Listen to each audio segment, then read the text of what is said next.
میں شدید پریشانی کا شکار ہوں۔ زندگی کا سکون ختم ہو چکا ہے۔ میرا دل کرتا ہے کوئی ایسی دوائی ہو جسے کھاؤں اور کوما میں چلی جاؤں۔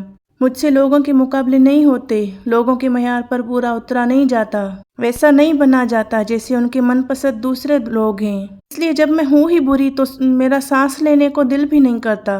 بسم اللہ الرحمن الرحیم۔ السلام علیکم میری پیاری بہنوں، دل کی گہرائیوں سے خوش آمدید میرے یوٹیوب چینل میرا اللہ اور میں۔ یہ صرف ایک چینل نہیں، ایک سفر ہے اس رب کی طرف جو ہر دل کی آواز سنتا ہے اور ہر آنکھ کا آنسو جانتا ہے۔ یہاں میں وہ باتیں کرتی ہوں، کوشش کرتی ہوں کوئی ایسا ٹاپک ہو جو کسی کے لیے آسانی لا سکے، خاص وہ جو عورت کے اندر کو مضبوط بنائے تاکہ وہ ہر رشتے کو نبھا سکے، ہر آزمائش کو سہ سکے اور ہر درد کو اپنے رب کی رضا میں بدل سکے۔ میرا اللہ اور میں صرف الفاظ نہیں، یہ تعلق ہے، ایک ایسا تعلق جو آپ کو مایوسی سے نکال کر یقین، دعا اور ہمت کی روشنی میں لے آتا ہے۔ اگر آپ بھی چاہتی ہیں کہ زندگی کے ہر موڑ پر آپ کا سہارا صرف اللہ ہو تو اس چینل سے جڑیے، ہم مل کر سیکھیں گے، سنبھلیں گے اور رب سے جڑیں گے، دل سے، سچائی سے اور امید کے ساتھ۔ آج کی ویڈیو ایک ایسے دردناک سوال سے شروع ہوتی ہے جو کئی عورتیں زبان سے نہ صحیح لیکن دل میں ضرور دہراتی ہیں۔ وہ اس طرح کے حالات سے پریشان ہیں جن کا موازنہ صبح شام کسی نہ کسی کے ساتھ کیا جاتا ہے، اکثر اس کے ساتھ جو دیورانیاں جیٹھانیاں کے رشتے ساتھ ہوتے ہیں، اور ایسے میں ہم اپنے ہی دل کو جلا بیٹھتے ہیں۔ جب میں دوسروں جیسی نہیں تو میں کیوں زندہ ہوں؟ یہ ویڈیو ان عورتوں کے لیے جو جیٹھانی، دیورانی، بہو، بچوں، گھر، شکل، کام، ہر چیز میں روز کسی نہ کسی سے مقابلے کا زخم کھاتی ہے اور پھر خاموشی سے کبھی مسکرا دیتی ہیں، کبھی رو دیتی ہیں، جبکہ اندر ہی اندر وہ خود سے دور ہوتی جا رہی ہوتی ہیں۔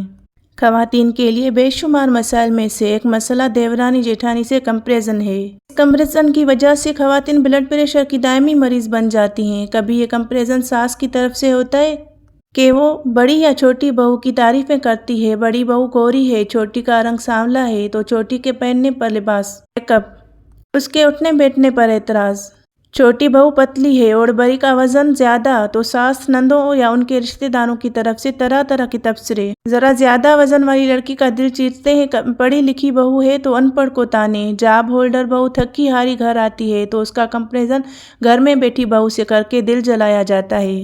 وہ تو سارا گھر سنبھالے ہوئے ہے، یہ صرف رات کی ہانڈی روٹی کرتی ہے، اپنے کمرے صفائی، وہ گورنمنٹ اسکول میں جو 60-70 بچوں کے ساتھ جو 5-6 گھنٹے گزار کر آئی ہوتی، اس کا احساس کسی کو نہیں ہوتا۔ اگر کوئی بہو سارا گھر سنبھالے ہوئے ہے، اسے گول روٹی نہیں بنانی آتی تو سب کچھ بھاڑ میں جھونک کر دوسری بہو کی تعریفیں، اور تو اور پھر بچوں میں کمپیریزن کہ اس کی تربیت اچھی، اس کی بری، اس کی بیٹی نے چھوٹی ہو کر قرآن پڑھ لیا، تمہارا بیٹا ابھی تک نہیں پڑھ سکا، اس کے بچے کی پوزیشن آئی، تمہارے بچے کی نہیں۔ الغرض وہ سارے کمپیریزن جو اب تک ہوتے آئے ہیں آپ کو معلوم ہی ہوں گے، یہ موازنے خواتین کو ذہنی مریض بنا رہے ہیں۔ وہ جو کسی بیماری کا شکار نہیں ہیں، ان کو اس کمپیریزن نے ذہنی مریض بنا دیا ہوا ہے۔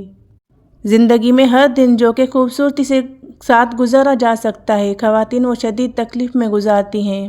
بچوں کو مارنا، پیٹنا، کوسنا معمول کی بات بن چکی ہے۔ کسی بھی لمحے کی خوشی سے خوش ہونا اب ان کے لیے خواب بن چکا ہے جو کبھی اب آ ہی نہیں سکتا، اور زندگی اب اذیتوں کا مجموعہ ہے۔ پیاری بہنوں، میں نے آپ سے یہ کہنا ہے، یہ جو دانستہ یا نادانستہ آپ نے خود کو اس کمپیریزن کی آگ میں ڈال لیا ہے، اس سے نکالیں۔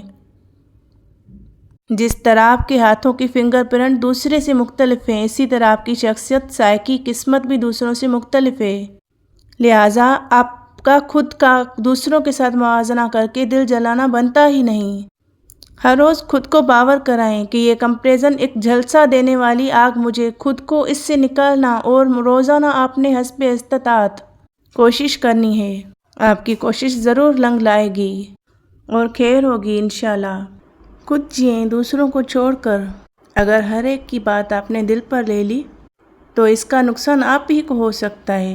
اکثر جوائنٹ فیملی میں اس طرح کے مسائل ہر گھر میں ہوتے رہتے ہیں۔ یہ ایک ایسا دکھ جو ہر دوسری عورت کی خاموشی میں دفن ہے، وہ ہے موازنہ، کمپیریزن۔ جیٹھانی سے، دیورانی سے، بہو سے، نند سے، بچوں سے جب عورت کو ہر روز کسی نہ کسی سے تول کر دیکھا جائے تو ایک دن وہ اندر سے ٹوٹنے لگتی ہے، اور وہ بہنیں جو اس موازنے کی آگ میں جلتے ہوئے خود کو کھو بیٹھتی ہیں، اور وہ خود سے سوال کرتی ہیں، کیا میں واقعی کچھ بھی نہیں ہوں؟ بس ایک بات یاد رکھنا پیاری بہن، تم کسی سے کم نہیں اور کسی کا مقابلہ تمہاری اصل پہچان نہیں ہے۔ تمہارا رب تمہیں دیکھ رہا ہے، تمہارے آنسو، تمہاری خاموشی، تمہارا صبر، سب کچھ اس کے حساب میں ہے۔ آج سے خود سے وعدہ کرو کہ دوسروں کے موازنے سے نہیں، اپنے رب کی رضا سے جیو گی۔ انشاءاللہ تمہارے دن بدلیں گے، دن سنوریں گے اور زندگی میں خیر آئے گی۔ بس یقین اور کوشش کبھی مت چھوڑنا۔ اگر یہ ویڈیو یا پیغام آپ کے دل کو لگا ہو تو کسی ایسی بہن سے ضرور شیئر کریں جو اندر سے ٹوٹ رہی ہو۔ لوگ چاہیں آپ کو نہ سمجھیں، نہ سراہیں، نہ آپ کی خوبیوں کو پہچانیں، لیکن آپ کا رب اس لمحے کا گواہ ہے جب آپ نے برداشت کیا، جب آپ خاموش رہیں، جب آپ نے بد دعا دینے کے بجائے دعا مانگی۔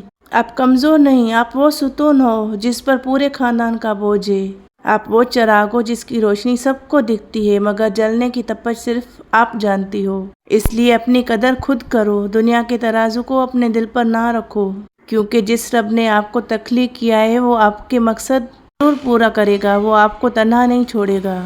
اے پیاری بہن، خود سے ناپسندیدگی، دوسروں سے مقابلہ اور مسلسل کمتر محسوس کرنا، یہ سب کچھ اس روشنی کو بجھا دیتا ہے جو اللہ نے آپ کے دل میں رکھی ہے۔ یاد رکھیں، اللہ نے آپ کو کسی دوسرے کی کاپی بننے کے لیے نہیں بلکہ ایک مکمل، منفرد اور خوبصورت تخلیق کے طور پر پیدا کیا ہے۔ آپ کا رنگ، آپ کی آواز، آپ کا انداز، آپ کا راستہ، سب کچھ آپ کی اپنی پہچان ہے، اور جو لوگ آپ کو دوسروں کے پیمانے پر تولتے ہیں وہ دراصل خود محروم ہیں اصل انسانیت سے۔ آپ ان کے پیمانوں پر نہیں، رب کی میزان پر خود کو پرکھیں، وہ جو آپ کے آنسو بھی دیکھتا ہے اور آپ کے صبر کا بھی حساب رکھتا ہے۔ اپنی سوچ، اپنی محنت اور اپنی خاموشی کی قیمت صرف اللہ سے مانگیں، کیونکہ دنیا میں صرف ظاہری فرق دیکھا جاتا ہے اور اللہ دل کی حالت دیکھتا ہے، اور وہ کبھی آپ کو ضائع نہیں کرے گا۔ عورت کا دل آئینے کی طرح ہوتا ہے، جو مسکرا بھی دے تو اس میں دراڑیں چھپ نہیں پاتی۔ وہ دن بھر کے تھکے قدموں، مرجھائے چہرے اور نم آنکھوں کے ساتھ جب سوتی ہے تو جسم نیند میں ہوتا ہے پر دل جاگتا رہتا ہے۔ کسی کی بات، کسی کا تبصرہ، کسی کا طنز بار بار ذہن میں گونجتا ہے۔ اسے دکھ ان جملوں کا نہیں ہوتا، دکھ اس حقیقت کا ہوتا ہے جو اس کی سچائی، اس کی تھکن، اس کا خلوص کسی کو دکھائی کیوں نہیں دیتا، اور وہ صرف اچھی بننے کی تگ و دو میں اپنا اصل کھو بیٹھتی ہے۔ اور جب اگر کبھی پوچھ لے کوئی تم ٹھیک ہو تو وہ بس مسکرا کر کہہ دیتی ہے ہاں سب اچھا ہے، جبکہ اندر ہی اندر سے وہ چپ چاپ بکھر چکی ہوتی ہے۔